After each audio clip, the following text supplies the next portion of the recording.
Welcome to today's webinar. In today's webinar, we're going to cover reception training. During the training, you'll learn how to pre-register a single visitor, pre-register a group of visitors, use your saved visitor list, and also pre-register a visitor or group of visitors from your Google Calendar or Outlook calendar. We'll then take a look at OnPass and building OnPass. We'll have a look at the Sign In, Sign Out Manager, and we'll finish off with some reporting. Let's get started. Taking a look at the home screen, you can pre-register the visitors from selecting Go, or going to My Visitor and selecting pre-register visitors from here. As you can see, we're in the pre-registration visitor screen.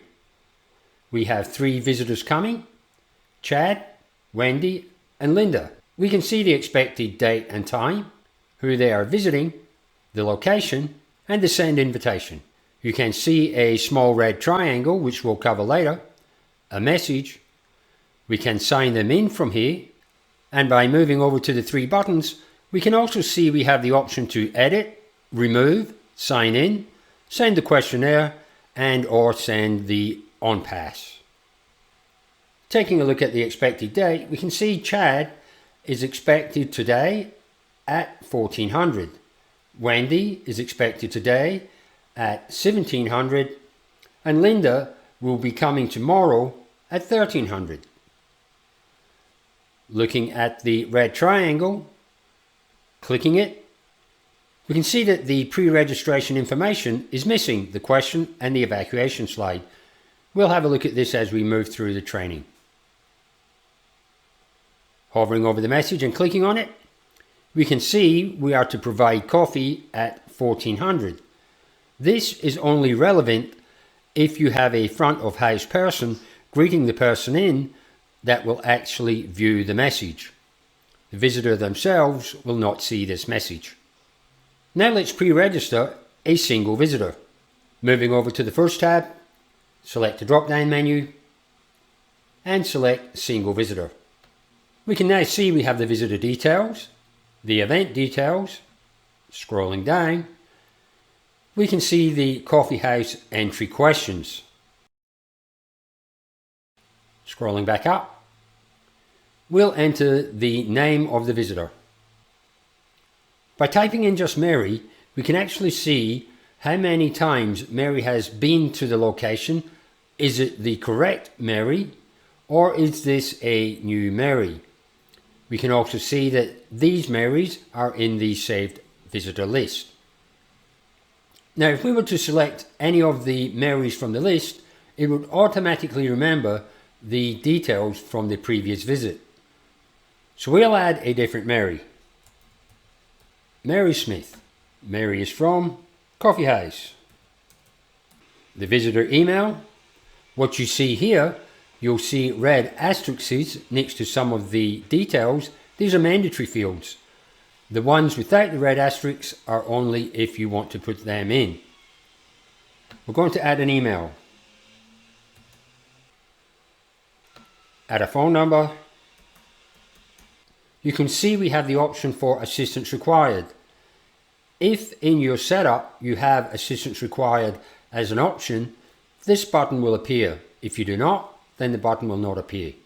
This is simply a question in the event of an evacuation. Do you require assistance? This could mean that the person is in a wheelchair, crutches, or a moon boot, but in the event of an evacuation, they may require assistance. We'll leave this turned off. Now we have the Add to Saved Visitor list. We're going to add Mary to the Saved Visitor list, and as you saw previously, we had the drop down of the various Marys that have been to the location. Scrolling down to event details, Mary's visiting the coffee house.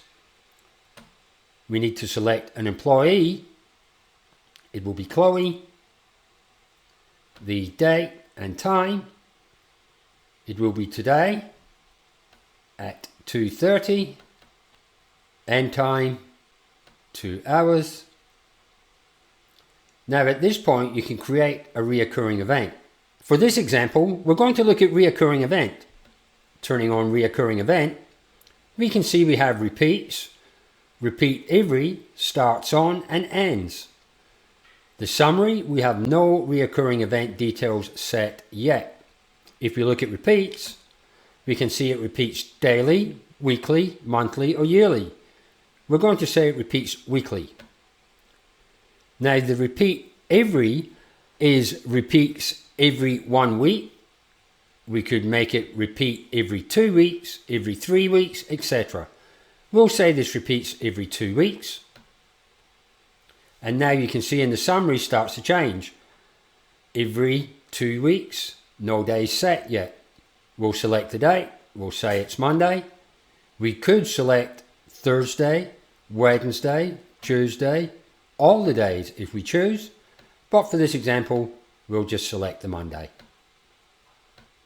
Again, looking at the summary, every 2 weeks on a Monday. Now we come down to starts on today. And we have down here ends after or on. If we select after, we get the option here, how many occurrences. As you can see now, every 2 weeks equals the 2 up here on a Monday for 2 times. We can change this to whatever you want. And that now changes every 2 weeks on a Monday for 5 times. Or we can say ends on and select a date. And now we have every 2 weeks on a Monday until Monday, June the 9th. I'm just going to turn the reoccurring event off and move to the message. Now we've got message for sign in, sign out manager. This will only apply if you have a front of house person using the sign in, sign out manager. As you saw in the example previous, we had please provide coffee at 1500. Now we have, do you want to send the questionnaire and or the on pass to the visitor? Once we review the on pass, you'll see why you will want to use this. We're going to turn this on. Here are the questions they will be asked. We have the evacuation map, and we're going to save this. You can see Mary has now been added, visiting today at 2:30. She's visiting Chloe at the coffee house. Invitation has been sent.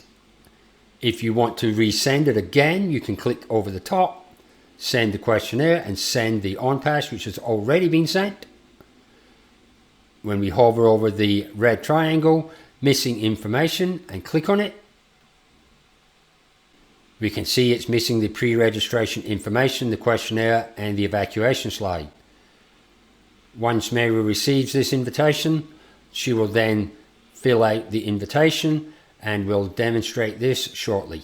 Now let's move on to pre-registering a group of visitors. Going to pre-register a visitor, select the drop-down menu, group visit. Now what we have here are the event details and add visitor. We'll select add visitor first. You can see it can be a new visitor as we demonstrated previously. We can make it a saved visitor from our saved visitor list, or we can import from the visitor list. Let's import from the visitor list. Now, you'll see you have the download the visitor template. It's important that you use this template to send or fill out for the group of visitors coming. We'll download the template, open it up.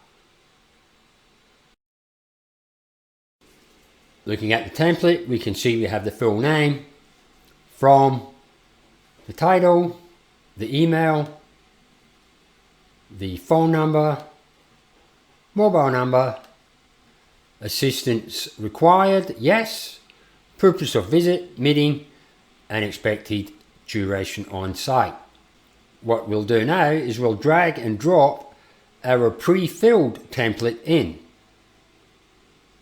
It's important to note that you can pre-fill the template yourself or send this to your visitors to fill out and have them send it back for you to upload. Once you have the template, you'll simply drag and drop it into the field.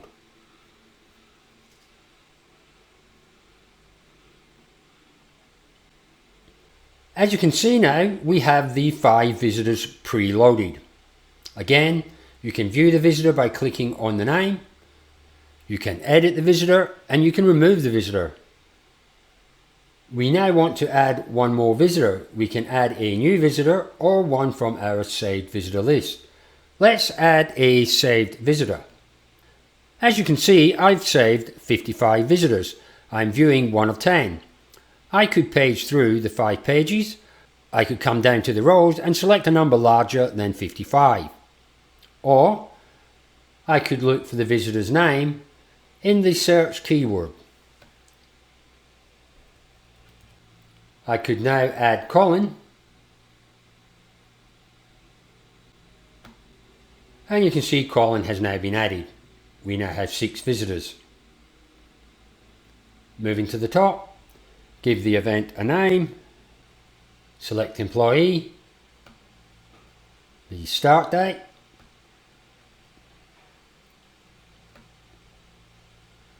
the time, end time, is this a reoccurring event,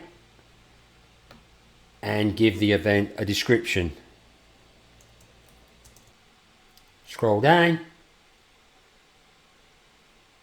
and save. We can now see from the pre-registration list we have the new coffee club location with 6 visitors. We have the message, new build. Again, we can sign them in when they arrive from here. We can see the date and the time. If we click on the name, we get to view all the people coming. And as you can see, Mary has just sent back her questionnaire and the red triangle has disappeared.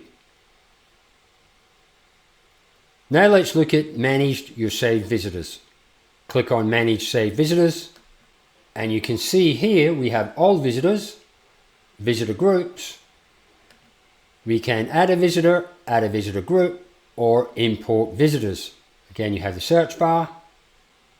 If we want to add a visitor to the saved visitor group, select Add Visitor, give it a name, enter the name, from, email address, phone number. Now we can add Sandra to an existing visitor group.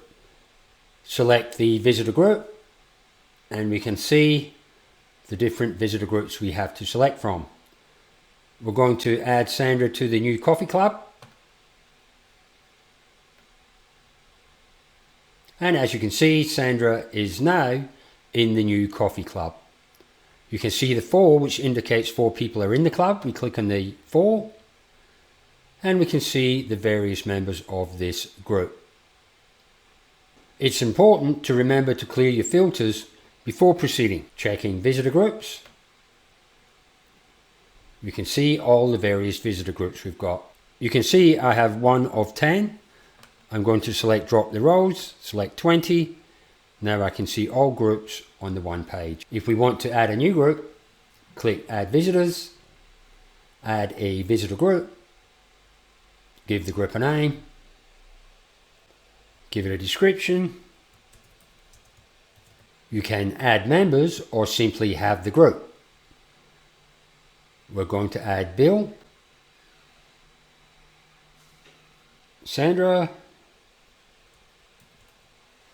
and save and close. We can now see that Club Coffee has been added to the visitor groups.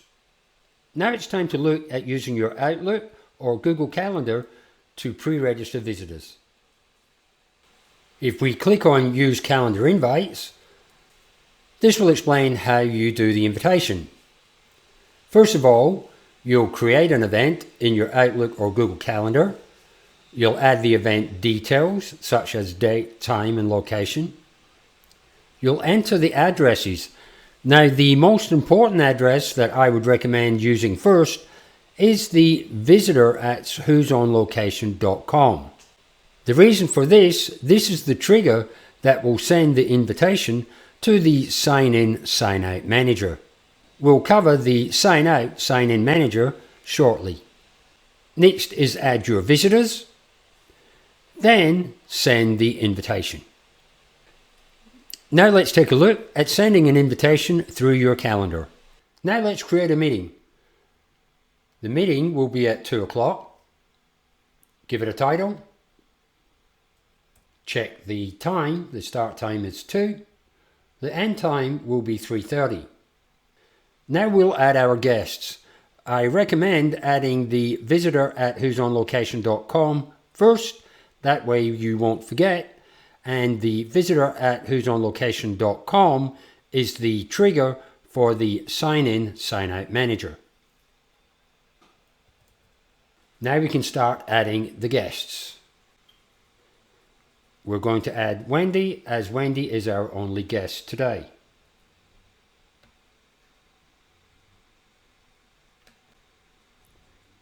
We now have Mark, the organizer, Wendy is coming, and visitor at who'sonlocation.com. We'll save these details, send, and now check Wendy's mailbox. Checking Wendy's mailbox, we can see the invitation has been sent. Opening up the invitation, we can see new coffee club build, the date, the time, who has been invited. Wendy will select yes. Now let's check Wendy's inbox again. And we now see that the visitor profile to complete has been sent to Wendy. Opening up the email, we can see, hi Wendy, this is Mark from the coffee club, the date, the time. Wendy clicks complete your profile. Again, the address, date and time. Next. We can see the full name is already filled out, Wendy Rule, from Wendy's Cafe, the phone number, and also here the red asterisk indicating assistance required, yes or no. This is in the event of an evacuation. Will Wendy require assistance? Wendy could be on crutches or in a moon boot.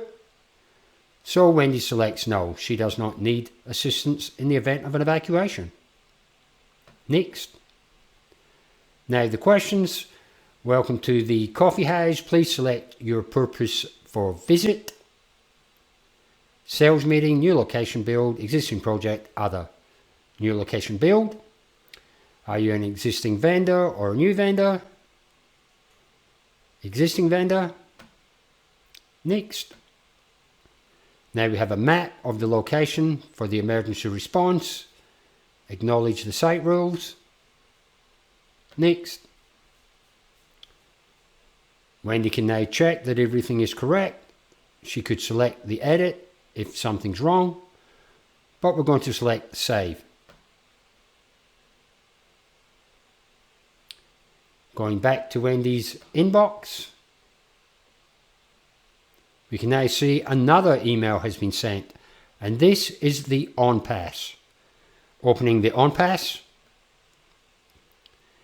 we can now see on-pass for the coffee house, the host, the visitor, the date and time. We have a Google map. We have the host details with the phone number and email address. And we also have the QR code for the quick sign in, sign out.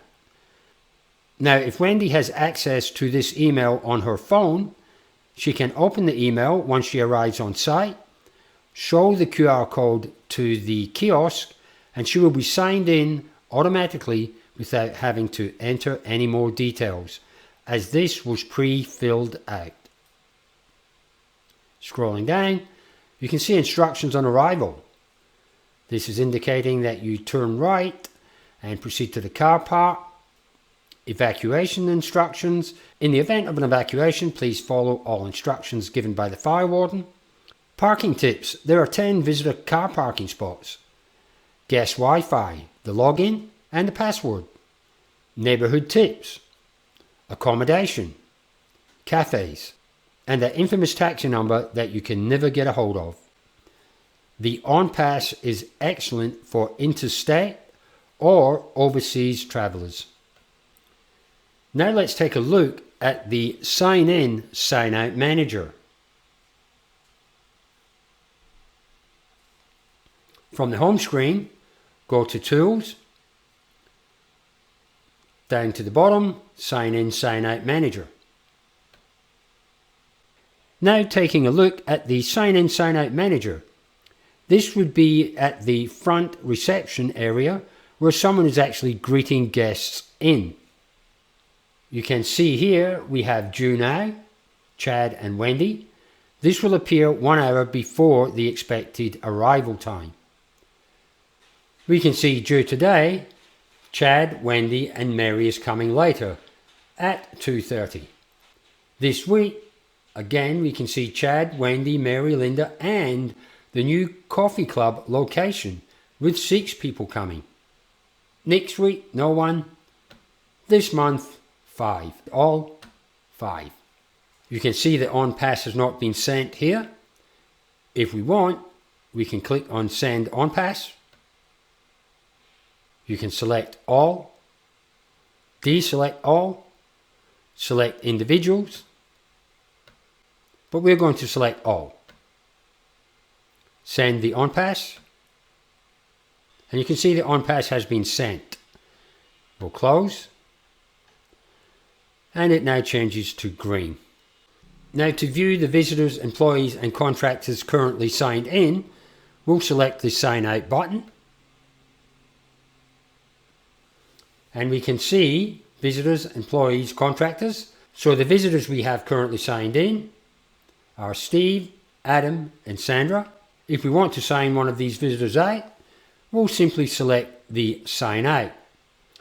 So we can say that Sandra is now ready to be signed out. Click Signed Out and she is now signed out. Check the employees. If your employees are signing in, we can see the current employees signed in. We also have View Columns. If we click on View Columns, you have multiple selections to choose from. We can click, we want Add Mobile Number,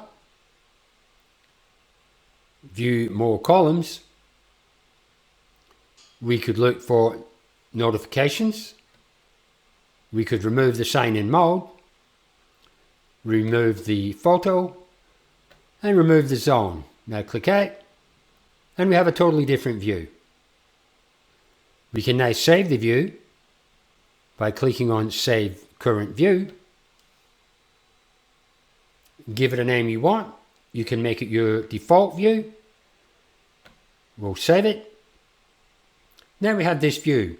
Now this view only applies when I sign in. This is not the view that everyone will see, only me when I sign in with my login. So if we go back to the system default view, I can log in now. This could be something I look at quite often, but I can come over to the Save Views and select the No Notifications, knowing that this is a view that I prefer. We can come over to Contractors. We can see Ben is currently signed in. Again, we can view the columns, select all the different options you want.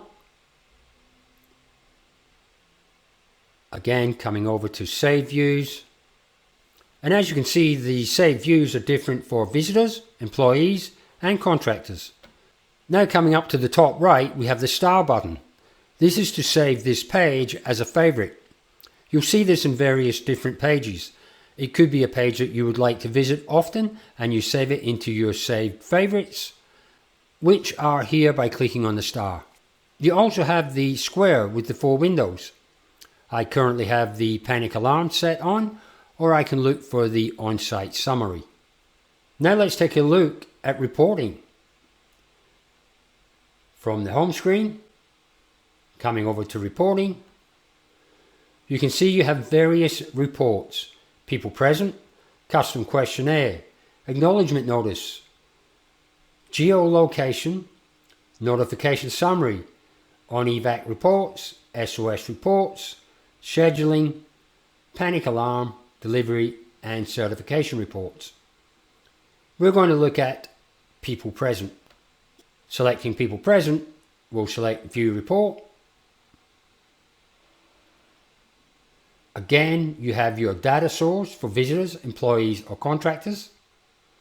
We can see the name, the organisation, the date and time, the kiosk sign-in mode, the sign-out time, the sign-out mode and visiting. You also have view columns, and again you have many things to select from.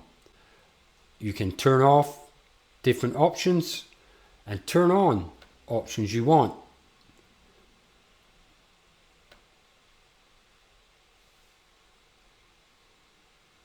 Again, you can come across and save the view.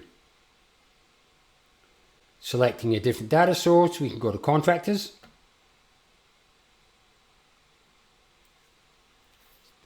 And we can now see the contractors. Selecting view columns, more, access denied, view. As you can see, we now have one person that was denied access. Come across to save views, and again, save the current view. We also have the report period. Selecting the drop-down menu, you have the various options: signed in now, currently signed out, today only, and so on down the line. You have the custom date range. Clicking on the custom date range, clicking in the box, we can select the date range you want. So we could scroll back to the 1st of October, due date today, update,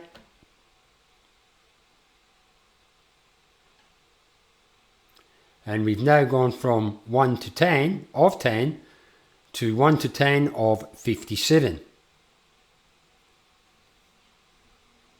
Again, we have the access denied on here that is still showing.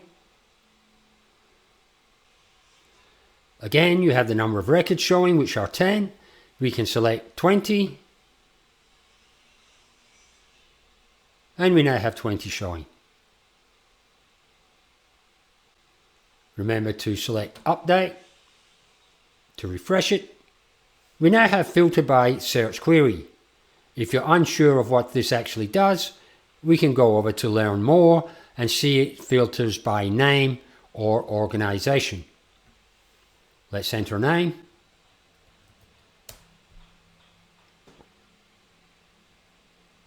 And we now see Bob appears. Remember to clear the filter out. Come across to add custom filter. Select custom filter. Now what you'll see here in the drop down are many options.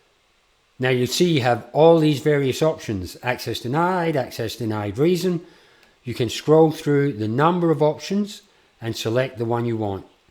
We're going to select access denied. Choose filter by yes or no. We'll say yes. We'll save that filter. And now we see all the access denied. Again, you can save this page as a favorite. You can select learn more. This will give you a complete rundown of the people present report. And we can close. Now let's take a look at OnPass. Go to location and we can see OnPass. If you do not have access to OnPass, you'll have to contact your account owner, or you can ask one of your administrators to contact Time and People to turn on the OnPass option. Selecting OnPass. We can now see here we have many options. We have the host pass details, the organization info, arrival and parking, neighborhood tips, evacuation instructions, and automated sending. Starting with host pass details, we can see host name, we've selected yes, office phone, no, host phone, no, but these options can be selected to yes. Host mobile, yes, host email, yes, host photo, no. And we have the QR code option enabled to yes. This option allows the visitor a fast sign-in process. Organization info. You can customize your logo. We have the coffee house. You can include a map. You can include the guest Wi-Fi information. Arrival instructions. Parking tips. Neighborhood tips. Accommodation, yes. You'll add the accommodation by selecting Add Content. Airport is selected to no. Cafe, yes. Again, add the content. You could select yes. Food we have selected no, but you could select yes. Taxi, yes. Evacuation instructions, we've selected tick for yes. And automated sending. Once the visitor has completed their questionnaire, when the visitor is invited to the event, or manually. You can then preview the on-pass you've created.